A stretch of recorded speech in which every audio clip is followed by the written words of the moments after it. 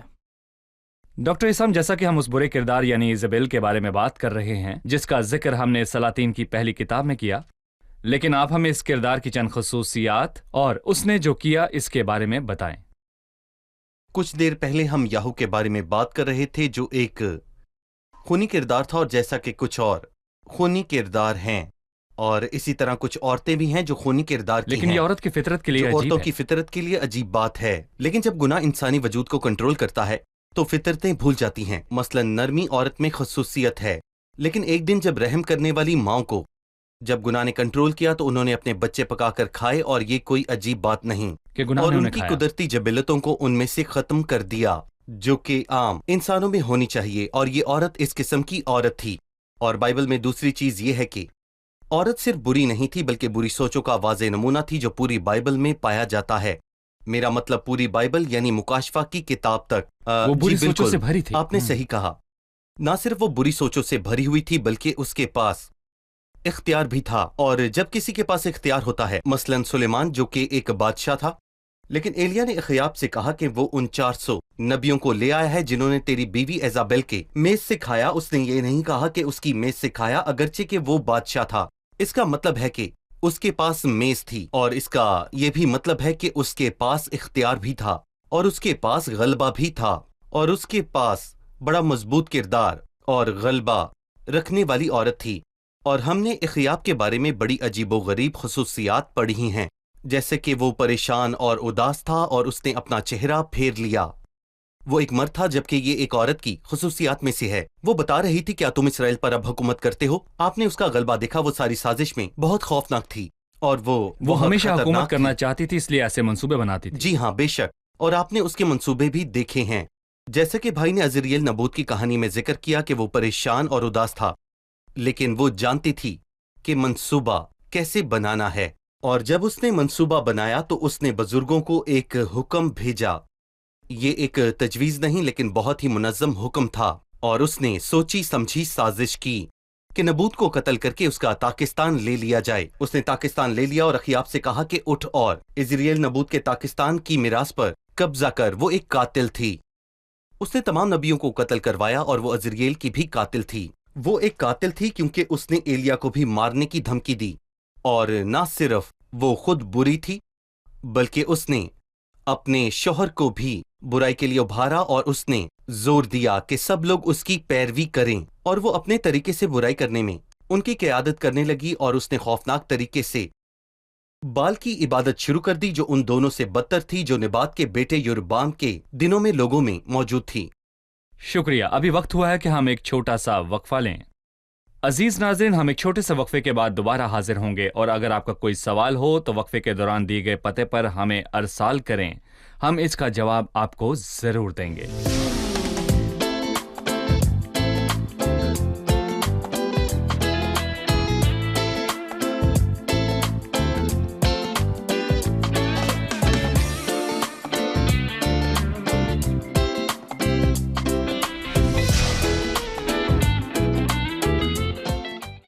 خوش آمدید۔ آئیے چلتے ہیں اپنے مہمانوں کی طرف اور ان سے ان کا سوال جانتے ہیں۔ جی سوال پوچھیے۔ مکاشفہ کی کتاب میں ایزابل کسبی کا اشارہ ہے۔ ہم جاننا چاہتے ہیں کہ مکاشفہ کی کتاب میں ایزابل کسبی اور اس کی سزا سے کیا مراد ہے؟ جی بھائی، مکاشفہ میں اس سے متعلق کیا ہے؟ مکاشفہ کی کتاب کے 19ویں باب کی 2 آیت میں ہم پڑھتے ہیں، اس لیے اس نے اس بڑی کسبی کا انصاف کیا جس نے اپنی حرام کاری سے دنیا کو خراب کیا، اور اس نے اپنے بندوں کے خون کا بدلہ لیا۔ ایزابل کی کہانی سے بائبل نے ایزابل کی کہانی سے اس کردار کی طرف اشارہ کیا ہے جو خدا کے ساتھ تعلق میں زنا کرتا ہے، اور بائبل میں یہاں زنا سے مراد روحانی زنا کاری ہے، جس کا مطلب یہ ہے کہ وہ کسی شخص کے ساتھ تعلق کا اعلان کرتی ہے جبکہ حقیقت میں وہ کسی دوسرے شخص کے ساتھ رہتی ہے، یا وہ پھر کسی دوسرے شخص کے ساتھ وابستہ ہے۔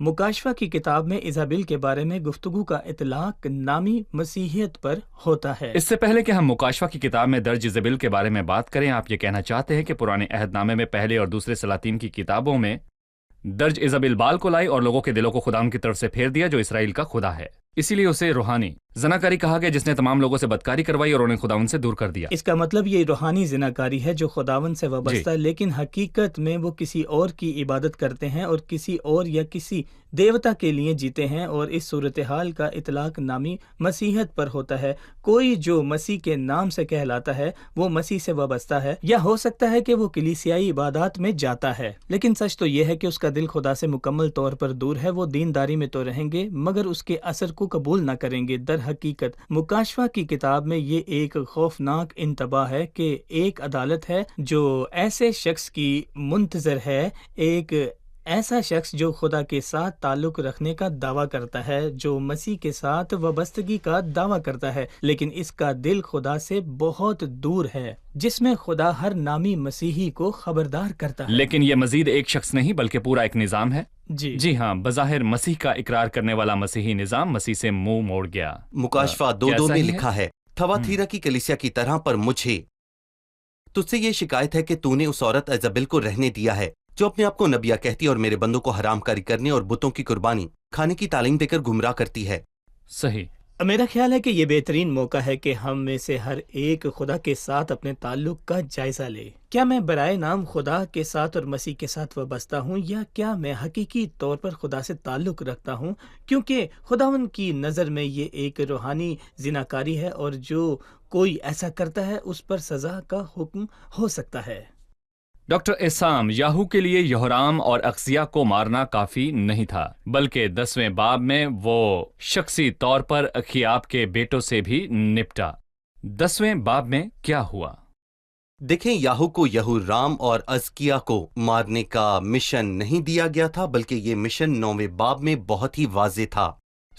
تو اپنے آقا اخیاب کے گھرانے کو مار ڈالنا، تاکہ میں اپنے بندوں نبیوں کے خون کا اور خداوند کے سب بندوں کے خون کا انتقام ایزابل کے ہاتھ سے لوں، کیونکہ اخیاب کا سارا گھرانہ نابود ہو گیا، اور اخیاب کی نسل کے ہر لڑکے کو اور اس کو جو اسرائیل میں بند ہے اور اس کو جو اس میں آزاد چھوٹا ہے کاٹ ڈالوں گا، اور میں اخیاب کے گھر کو نبات کے بیٹے یربام کے گھر اور اخیاب کے بیٹے بادشاہ کے گھر کی مانند کر دوں گا۔ لہٰذا وہ مشن جو اسے دیا گیا تھا اس میں صرف یہورام اور اخزیہ شامل نہیں تھے، بلکہ یہ تھا کہ اخیاب کے گھرانے میں سے کسی کو بھی باقی نہ چھوڑا جائے، اور کوئی بھی اخیاب باقی نہ کے چھوڑا جائے۔ 70 بیٹے تھے، اور ہم یہ نہیں پڑھتے کہ اس نے ایزابل کے علاوہ کسی اور سے بیاہ کیا۔ لگتا ہے وہ دوسروں کے بارے میں کچھ کہنے سے خوف زدہ تھا، لہٰذا یاہو نے اسی کے مطابق سامریا اور یزریل کے بزرگوں کو خط لکھے، اور اس نے انہیں بتایا کہ جس حال تمہارے آقا کے بیٹے تمہارے ساتھ ہیں اور تمہارے ساتھ رتھ ہیں، گھوڑے ہیں، فصیلدار شہر بھی اور ہتھیار بھی، سو اس خط کے پہنچتے ہی تم اپنے آقا کے بیٹوں میں سے اچھے اور لائق کو چن کر اسے اس کے باپ کے تخت پر بٹھاؤ اور اپنے آقا کے گھرانے کے لیے جنگ کرو۔ اس نے انہیں چیلنج دیا، لیکن وہ نہایت ہراساں ہوئے اور کہنے لگے، دیکھو 2 بادشاہ تو اس کا مقابلہ نہ کر سکے، پس ہم کیوں کر سکیں گے؟ پس انہوں نے کہا کہ ان 70 آدمیوں کو مار ڈالو جو ان کے ساتھ موجود تھے، اس طرح مشن پورا ہو جائے گا۔ تب اس نے دوسری بار ایک خط ان کو لکھ بھیجا کہ اگر تم میری طرف ہو اور میری بات ماننا چاہتے ہو تو اپنے آقا کے بیٹوں کے سر اتار کر کل عزریل میں اسی وقت میرے پاس آ جاؤ، اور ایسا ہی ہوا۔ انہوں نے ان 70 بیٹوں کو قتل کیا اور ان کے سر ٹوکروں میں رکھ کر ان کو یاہو کے پاس بھیج دیا، اور اسی طرح اخیاب کے بیٹوں کی عدالت ہوئی، اور یاہو نے اس طرح بہت سی چیزیں تباہ کیں، یعنی اس نے یہورام اور اخزیہ سے شروع کیا، اور پھر ایزابل، پھر اخیاب کے بیٹے، اور پھر اخزیہ کے بھائی، اور پھر اس کے بعد بال کے بیٹوں کو، اور پھر سب سے آخر میں اس نے کاہنوں کو ختم کر دیا۔ اور یہ ظاہر ہے کہ جو کوئی اس کے راستے میں آیا اس نے اس کو، جی بالکل، جو اس کے سامنے آیا اس نے اسے مار دیا۔ اس نے ایسا کیا اور الہی مقصد کو پورا کیا جو کہ اس وقت میں موجود برائی کو ختم کرنا تھا۔ ڈاکٹر مدحت، میں چاہتا ہوں کہ آپ یاہو کی حالت کے بارے میں مجھے بتائیں جب اس نے ان سب کو مار ڈالا، جبکہ وہ جانتا تھا کہ وہ انہیں ان کی برائی کی وجہ سے مار رہا ہے۔ کیا اس کا دل خداوند کی طرف مائل ہوا؟ کیا وہ ان کی برائی سے محتاط تھا اور خداوند کی عبادت کرتا تھا؟ بدقسمتی سے حیران کن چیز یہ ہے کہ کہانی کے شروع سے ہی یاہو جانتا تھا کہ خداوند نے اسے مسا کیا ہے اور جو کچھ اسے کرنا ہے اس کے لیے اسے تیار کیا ہے، اور خداوند نے اسے ایک بڑی فتح بخشی۔ لیکن انسان اپنی حماقت اور فخر میں سوچتا ہے کہ وہ خود ہے جس نے ہر چیز کو سر انجام دیا۔ وہ اپنے ساتھ خود کے سلوک کو بھول جاتا ہے اور اس کے استعمال کو بھول جاتا ہے اور بہت بے وقوفی سے کام کرنے لگتا ہے۔ بھائی ایاد، ایک بار پھر میں آپ کو بتانا چاہتا ہوں کہ گناہ سادہ منطق میں بھی بے وقوفی کے سوا کچھ نہیں لاتا۔ وہ معمولات جن کی پیروی انسان کر سکتا ہے، یاہو یہ سب کچھ کرنے کے بعد بجائے اس کے کہ خداوند کی طرف رجوع لاتا اور توبہ کرتا اور یہ دیکھتا کہ خدا گناہ اور بتوں کی پوجا کرنے اور اسے دھوکہ دینے سے کس قدر ناراض ہوتا ہے، وہ دوبارہ وہی راستہ اپناتا ہے اور اسی راستہ پر چلتا ہے۔ اس لیے ہم دیکھیں گے کہ اس کی عدالت کی جائے گی، اور جس طرح خدا نے اسے برائی کی عدالت کے لیے استعمال کیا تھا، وہ وقت آئے گا جب وہ خود عدالت کے نیچے آئے گا۔ اس نے احتیاط نہیں کی۔ جی بالکل۔ اب ہم مہمانوں کی طرف بڑھیں گے اور جانیں گے کہ انہوں نے کیا سیکھا۔ آپ ہمیں بتائیے کہ اخیاب کے بیٹوں کے بارے میں یاہو کی کیا رائے تھی اور اس نے اخیاب کے سب بیٹوں پر کیسے سزا دی؟ اخیاب کے بیٹوں کے بارے میں یاہو کی رائے یہ تھی کہ وہ سب موت کے مستحق تھے کیونکہ وہ ایزابل کا پھل تھے، اور اس نے اس سزا کو اسرائیل کے بزرگوں کو خطوط لکھ کر بتایا کہ ان کے پاس ہتھیار ہیں اور وہ انہیں مار سکتے ہیں، اور یہ کہ وہ اگلے دن ایک ہی وقت میں اخیاب کے 70 بیٹوں کے سر اس کے پاس لائیں۔ صحیح۔ جب یاہو نے وہ سب کاٹ لیا جو اخیاب اور اس کی اولاد نے بویا تھا، تو کیا اس کا دل نرم ہو کر خداوند کی طرف مائل ہو گیا؟ بدقسمتی سے خداوند کی طرف لوٹنے اور بال کی عبادت کو بھولنے کی بجائے جسے اس نے تباہ کیا تھا، اور خداوند چاہتا تھا کہ وہ اسے اپنی زندگی بھر کے لیے تباہ کر دے، لیکن پھر بھی اس نے بال کی پوجا اور خداوند کو چھوڑ دیا، اور یہ اس کی زندگی کا اختتام تھا جو ایک برا انجام تھا، کیونکہ یہ اس کی کیے کی سزا تھی۔ افسوس کہ اس نے خداوند کو چھوڑ دیا۔ اس کا دل نہیں افسوس۔ بدلا۔ شکریہ، خدا آپ کو برکت دے۔ خدا کے خادمین کا بھی شکریہ۔ شکریہ۔ اگلے پروگرام میں آپ سے پھر ملاقات ہوگی۔ تیرا کلام رہے گا قائم، پہاڑ جب نہ رہے خدایا، تیرے منہ کی ایک بات بھی ٹلے گی نہ، چاہے کچھ بھی ہو۔